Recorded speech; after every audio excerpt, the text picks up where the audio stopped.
Welcome to Seven Trumpets Prepper, and to this very important and very special video that I'm doing covering who the true biblical Hebrews are. I first off want to say, as if the warning at the beginning of the video wasn't enough, I want to make sure and reiterate this, that I'm not a racist person, nor am I a person that hates certain individuals. I love all of humanity. I want to see all of humanity making the new kingdom. But nevertheless, there is true Hebrews. There is a true people of the Most High that is scattered throughout the nations of the earth this day. It is not whom that many people believe they are, such as the so-called Jews in the nation-state of Israel that we so see before us right now. I would interject that the true biblical Hebrews are the so-called African-American people that are scattered abroad throughout the world. Now, I will show you through a mass amount of evidence that I'll put up on the screen right here, verses below, and you can do your due diligence and research these things out to see if they be so. It is very important that you understand who the true Hebrews are, because that end-time prophecy, lots of it, surround these individuals. I am a Gentile. I know exactly who I am, but it seems to be the one group of people in the world that have been, by the rest of the world, tried to be dumbed down to the fact or completely erase their history from history, is the African-American people, so-called, that are scattered throughout the nations. Now, please understand that not every single black person is a true Hebrew, but it is those that are under the curse of Deuteronomy 28. And you'll be able to tell by the time that I'm done giving you this information in this video who the true Hebrews are, and you may be one of them. So let's begin. In the early pictures that you would see depicted in worship places, churches, and things of this nature, as you can see right here in this image right here, and others that I'll continue to put up, that Messiah was depicted as a black person, an African-American person. And this is totally different to what we see as Roman Catholicism was further introduced and spread abroad throughout the world. We always see a white Caucasian Messiah being depicted. And I want to reiterate throughout this that I'm not being racist. I love every single person in humanity. It's very important we know who the true Hebrews are.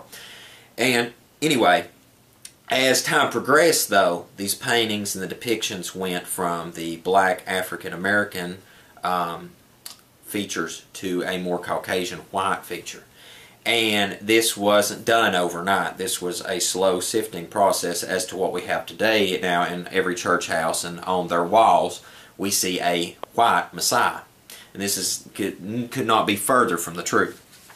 Now, I'll put links in the bottom of the video description where you can go see a lot of these abroad on the internet. And I encourage you to research Google, because there's so many remaining artifacts of this from centuries before. As we move forward, there is, after Noah come off the ark, and the sons, Shem, Ham, and Japheth, the sons of Ham is a guidepost that we can use to help us find the true Hebrews, because the sons of Ham, the true Hebrew Israelites, always blended with the sons of Ham. And I'll give you many examples of this. As we read in Genesis 10, it gives the genealogy, and so we can see the beginning of the division of people. But the Egyptians come from their father Ham.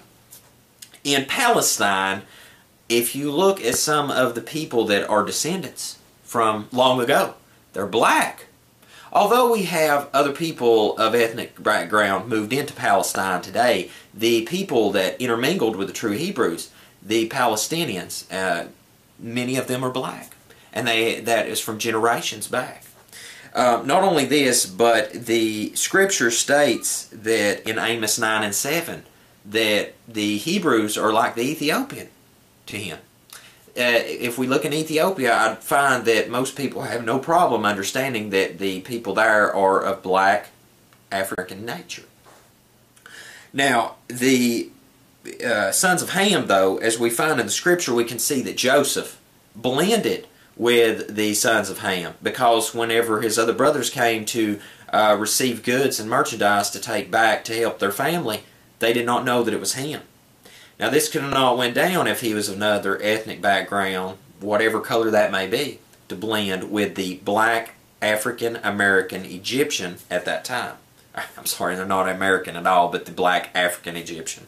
Okay, so Moses, and make sure to read the scripture as well, Moses blended with the sons of Ham, the Egyptians, because he passed as their own people. We can find this recorded in Scripture. In Acts chapter 21, we find Shaul, Paul, passed as a Egyptian, and was asked this because he spoke Greek. If a man spoke Greek and he was Caucasian color as me, the Roman soldier may have just thought, hey, he's a Greek. But he had to ask him because the ethnic color. Yahushua fled into Egypt. Well, his mother and father took him into the land of Egypt whenever Herod sought his life. Therefore, these people were able to blend and look the same. This is so important to understand because not only is it found in Scripture, but even secular examples such as this right here, National Geographic, showed the black pharaohs of Egypt. See, before the Arab people came in and took over what is modern-day Egypt now as an ethnicity, the people that was there beforehand were of African black characteristic. This is so important to understand because when history is erased by the following generations, that is what is history. Unless you do your due diligence and go back and search these things out. Moving forward, in modern Egypt, we find that the Egyptian premier Nasser spoke to the Israeli people at that time whenever they were returning to their said nation, and it was supposed to be the true Israelites. He said, "You left black, you came back white, we cannot accept you." And you can see a quote put up here, right here, I'll put the quote up. Now that's not me, and once again I'm not trying to be racist, anti-Semitic, or whatever you would want to label it. This is other people's statements. This is historical fact evidence. Hitler. I cannot think of a more murderous, sadistic, evil human being than Hitler. Nevertheless, Hitler provides us some very interesting evidence that he knew as well who the true Hebrews was. In a film documentary that he showed to his generals that is documented in Time Life magazine, as you can check out for yourself, and also there's video links in the video description below to other evidences of this where you can see the hard copy of the book being spoke of in the video. Now that doesn't mean that I endorse everything in those videos and other people's thoughts. I'm just showing you that this book does exist nevertheless. In Time Life magazine, it was labeled, I believe the book was labeled The Nazis from every time that I've ever seen it. I've only seen the book a couple times in my life so far, and I want to get a copy of it because it's so powerful. Nevertheless, Hitler shows to his generals who the true Hebrews are and who the posers are. And he describes to his generals that the white-faced kind of, people always say that I kind of look Jewish. That's actually a fair statement because my background is Germanic, Russian. I have, that is my ancestry. Well, we'll find out later in this video as I describe to you that the Ashkenazi Jews are from that region in the world. I'm not a Jew. I'm not an Israelite. I'm a Gentile that has accepted Messiah into my heart, Yahushua, to keep His commands, do His Torah and His Father's commands, and trust in Him so that I may have eternal salvation. Now, Hitler explained the white person that was posing to be an Israelite as the bastard. And please forgive me, I mean not to be profane. I am describing exactly what was shown in the film. It also showed an African man of nature and facial feature, hair texture, as the true Hebrew. And it broke this down and digressed very deep. It went extremely deep. It was profound to me how much emphasis he put on explaining to his generals who the true Hebrew were. It was shocking. I encourage you to look into that. If Hitler, a psychopathic murderer, that I totally acknowledge that genocide was taking place and that Hitler tried to kill many people, especially Auschwitz, is a terrible atrocity upon humanity. But nevertheless, these people are not the true biblical Hebrews. They suffered great murderous atrocities against their people, but they're not the true biblical Hebrews. Please understand this. Moving forward from this, though, the Ashkenazi, it's very important that you understand who Ashkenazis are. They're not the real Hebrew. Matter of fact, a lot of them look like me, which I just told you. I'm not a Hebrew or a Jewish person or Israelite. I am a Gentile. I cannot reiterate that enough. In the 11th century, these people began to really take on the characteristics, try to personify themselves as if they were the true Hebrew, which it cannot be further from the truth. They speak something that's more along the lines of Yiddish. Whenever I first began working in ministry, I wanted to learn to make sure I knew how to read, write, and understand and speak Hebrew so that I'd done exactly what the Master commanded, Hebrew and Gentile, in his commands. As a person that speaks English, I found that it was very imperative very quickly that I get back to the foundation and find out exactly what the Scripture said. As I went to a foreign language academy, one of the first things that got brought up to me was that I spoke, kind of sounded Yiddish. I inquired as to what Yiddish was. I found out that it's kind of a Germanic language tone mixed with Hebrew. With my Germanic background and my own family's lineage, it made perfect sense to me, and I understood all of a sudden exactly what they were trying to say. In going to Hebrew school, this brought up an important point to me at that point, though, is why would that be the case? Because the Hebrew people should always have been the Hebrew people. Their tongue should not be something intermingled with other people. As we move forward in Genesis 10 verse 3, we find Ashkenaz. And that's actually, the people are actually explained in the Scripture, where they're from, who they are. So they're not Hebrews. And the Scripture itself attests to this. So these people are posers. At this point, whether a person wants to accept and acknowledge that or not, the written word is the written word. Neither you nor I can do anything to change that. Well, unless you're like the beast power in Rome and want to change times and laws, I guess you could probably attempt to change Scripture as well, but I'm not Babylon. I'm a servant of the true Most High, and I want to do exactly what His Word says. The true Hebrews will be regathered when Messiah returns. These people will be gathered out of all the nations abroad that they've been scattered amongst. The nation-state of Israel right now, many people refer to it as the terrorist nation-state of Israel. I refer to it as the poser state of Israel, because the people that are there, most of them do not even acknowledge Messiah, nor do they even keep the Jewish faith. They're actually nothing more than people in a land that's not their own. That's just a factual statement. Now, what I want to do now is I want to go to Deuteronomy 28. Because Deuteronomy 28, out of all the peoples and nations of the world, tongues, ethnics, and backgrounds, they define out one population of people that are more unique than any population of people up on the planet of Earth. They're the only people that meet these characteristics, and therefore can be the only people that are the true Hebrews. So let us begin. And I will prove to you that it is the people that is defined as the African American that have been scattered abroad throughout the nation of the world because of the sins and transgression of breaking Master Yahweh's commands and their ancestors doing it. Leprosy is something that most people don't understand. If I got leprosy, you would never really know it. Why? Because it makes you white. Black people, it's very profound because you're black, and then you become white. This is something that you can't hide, okay? Nevertheless, that's why the leprosy in the day and time of the ancient biblical Hebrews, it was so profound, because it does nothing for me. For you, it's life-changing and devastating, nevertheless. As we move forward throughout the Scripture in Deuteronomy 28, and I encourage you to read the entire chapter in full context and look at exactly what I'm saying. Slavery is nothing new to the African American people. You will find that if you're an African American, many of your ancestors were exactly that, slaves. It says in the Scripture that there would be a yoke of iron put about your neck, and that you would be turned into a slave. Well, that happened in bondage in the land of Egypt, And not only that, but here we'll find in shortly thereafter that the Scripture says that you're going to be taken from Egypt in slave ships, and that's exactly what happened, and scattered all amongst the world. But we'll get to that in just a moment.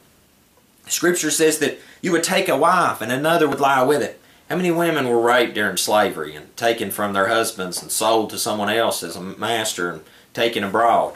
All right? Thou shalt build a house, but you won't dwell in it. How many built the nation of the United States of America today, but you have no part with it? You know, you would plant vineyards, but you wouldn't eat the fruit thereof. Harvest it.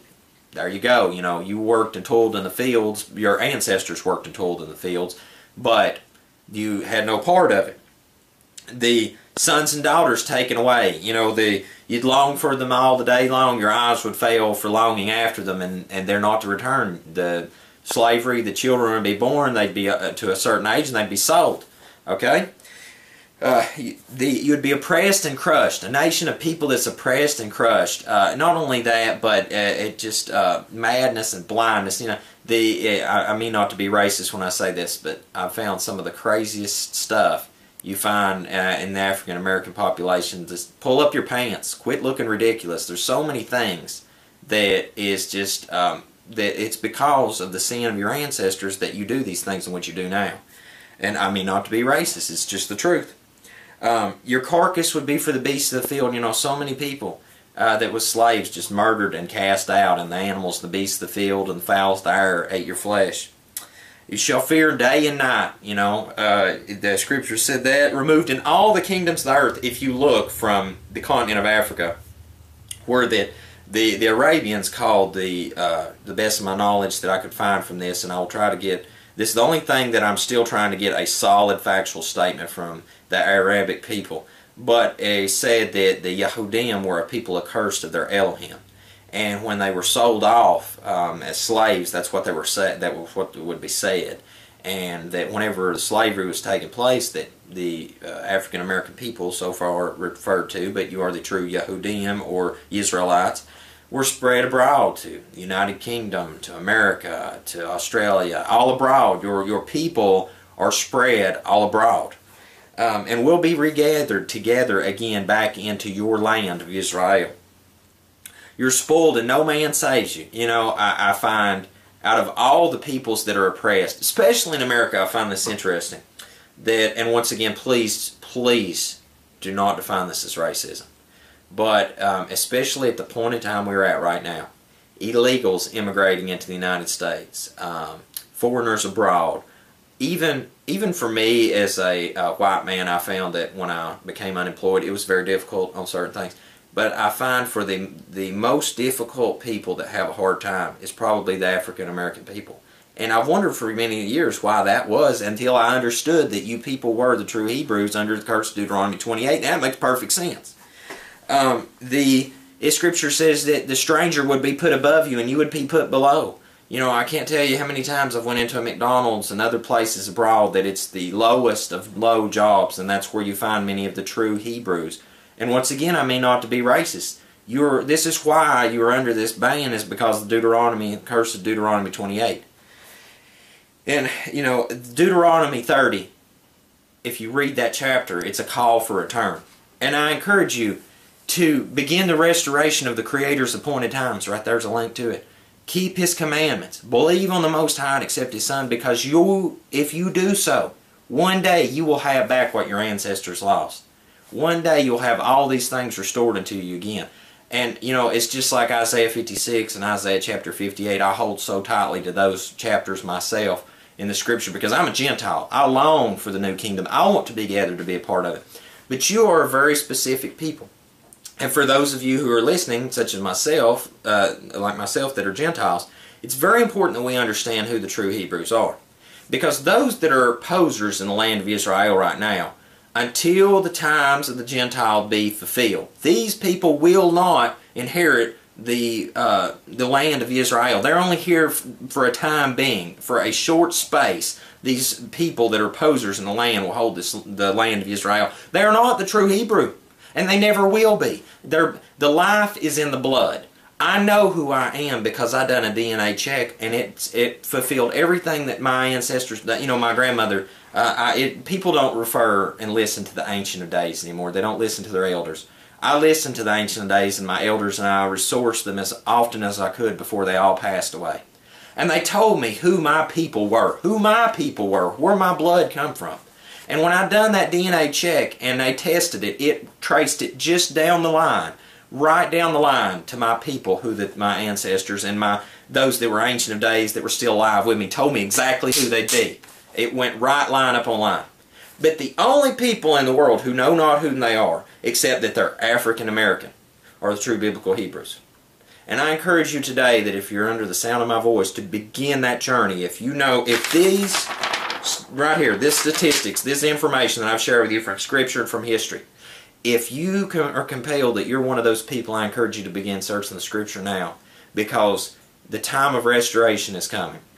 The last thoughts I would share with you as an individual is that I have many friends of every faith, ethnic background, just about you could think of. I've told each and every one of the people that are my friends that are of African American nature, and people that I come in contact with that are strangers to me. They're not strangers when we leave, though. I always make a point to, you know, befriend everyone I can. But I have found that as I tell these people whom they are, that many of them acknowledge that that's exactly who they are. That brings me great joy, because time is drawing to the end, and the time for understanding biblical prophecy, understanding who the true biblical Hebrews are, understanding the commandments, the time frame for accepting Messiah, all these things are drawing very short to the end. And as a person that has prepared themselves for the sounding of the 7 trumpets of Revelation, this is the most critical time in the history of humanity. There'll never be a time of turmoil like there is taking place now ever be again. It's so important we have every single characteristic of end-time prophecy in place, and one of those is knowing who the true biblical Hebrews are. I hope this has been enlightening to you. I hope it's opened your eyes to so many things that have been hidden. I promised I would do this video, and I hope for those who have requested it that it's a blessing to you. So until we see you again here at 7 Trumpets Prepper Channel, I hope you have a most blessed day in Yahushua's name.